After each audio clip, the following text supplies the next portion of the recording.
Rachel here from Bush Edge Homesteading Australia, and over the past 10 days I have been making a ginger bug so that I can make some fermented sodas. Today we're going to make a traditional style ginger beer using our activated ginger bug. Now, the ginger bug is the starter for this recipe, and I'm not going to show you how to make that in this video here because there is a little bit of a process to it. So I've got a full separate video on how to make a ginger bug, and that will let you start lots of yummy, delicious fermented sodas like the ginger beer we're making today. I've also got a couple of other videos on the way. In fact, they may have landed by now, on things like a creamy soda and also a raspberry fermented soda as well. So look out for those ones in this series of videos as well. But for today, we are making ginger beer. So in order to do that, we need our active ginger bug. We also need some ginger and some white sugar and also some water. Now, I use my fruit soda recipe, which is this one here, in order to make ginger beer. It's just a matter of kind of simmering whatever fruit you have. In this occasion, it's our ginger, along with water and sugar to make a bit of a syrup.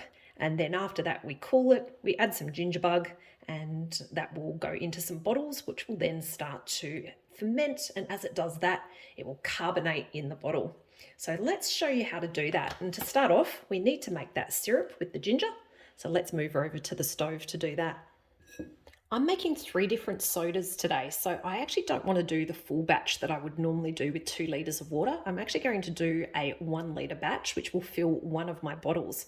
So the first thing I need to do is add in 1 litre of water.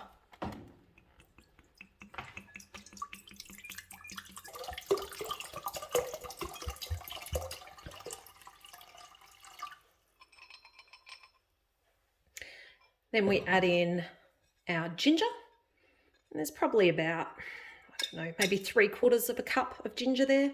This is really just to your taste. So if you like more ginger hit, add more ginger. If you just want a light ginger flavour, you can add less. Some people also add a bit of chili at this stage as well. So if you really like that hot ginger sort of flavour, you can add in a little bit of chili as well, and that'll kick it up another level with a bit of a spicy burst to it as well.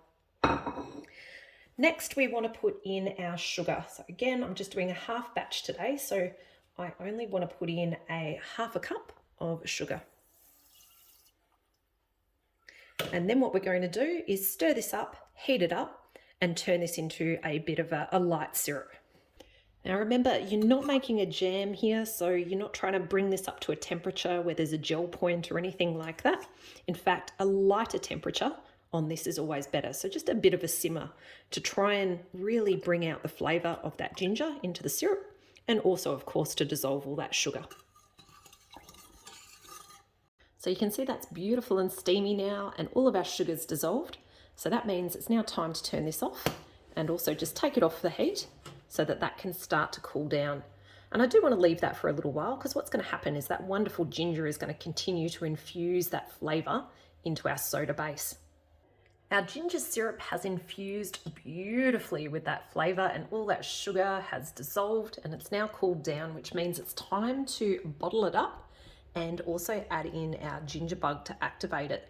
So let's get our syrup first of all into the bottle, and what we're going to do is just use a strainer so that we don't get all those chunky bits of ginger into our bottle.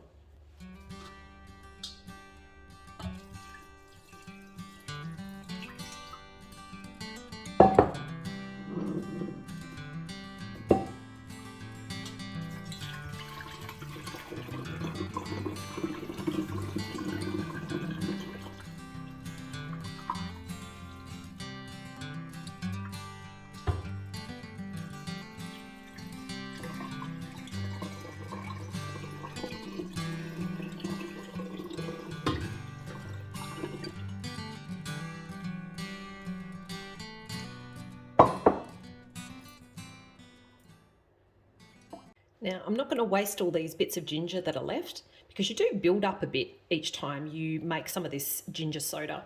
So what I'll do is just pop that into a little container, and I pop that in the freezer. And now we're going to activate this base with our ginger bug, And this is a nice active one that I've been working on for the last 10 days now. And it's got lots of lovely bubbles inside. All I want to do is put in about 1/4 of a cup of this ginger bug into this mixture here. So it's always a bit of a challenge when I'm showing people how to do this with only 2 hands. Normally when I would do this, I can just kind of freestyle it and get about 1/4 of a cup in. But to show you guys today, I'm using the little cup here. So I do want to filter all the little bits out of our ginger bug. So that is why I'm using the strainer here today.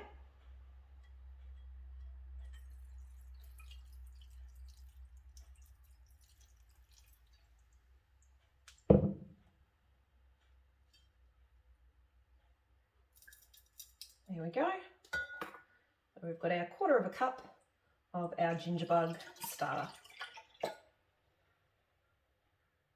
And when you do this, you do want to leave a little bit of headspace in your bottles as well.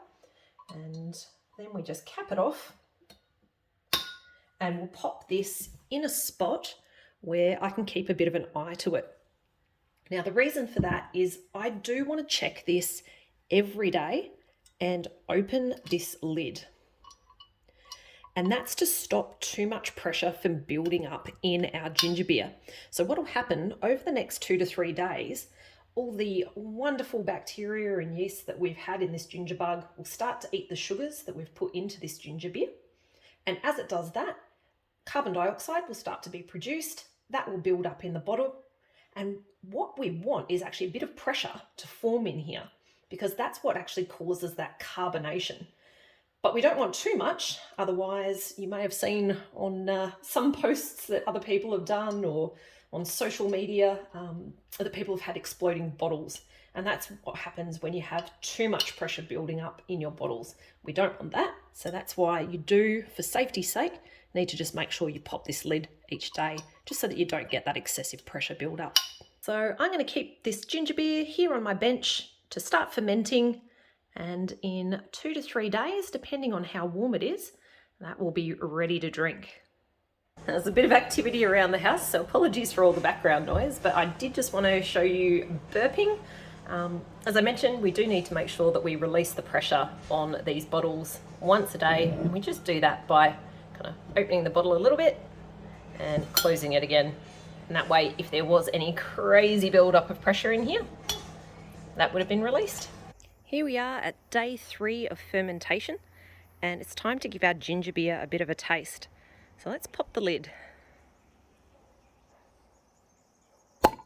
Ooh, wonderful. That's the sound we want to hear.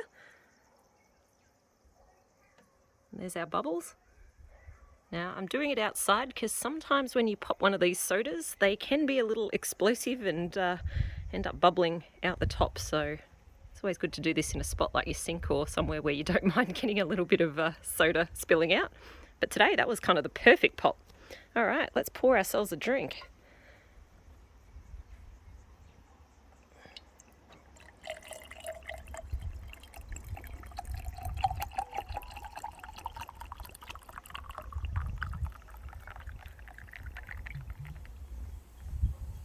Oh, it's got a wonderful fizz to it. That looks perfect. Going to let that settle down, and I'm going to have a bit of a taste. Now with fermented drinks, every batch is a little bit different, so hopefully this one will taste good.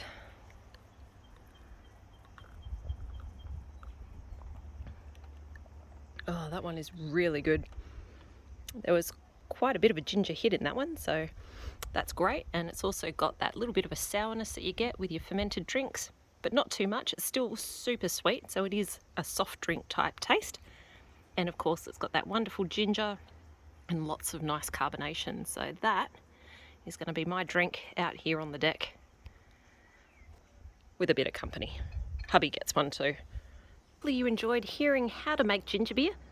It's a wonderful starter fermented beverage when you've done your first ginger bug. Hopefully this video gives you the confidence to give it a go too. Catch you later.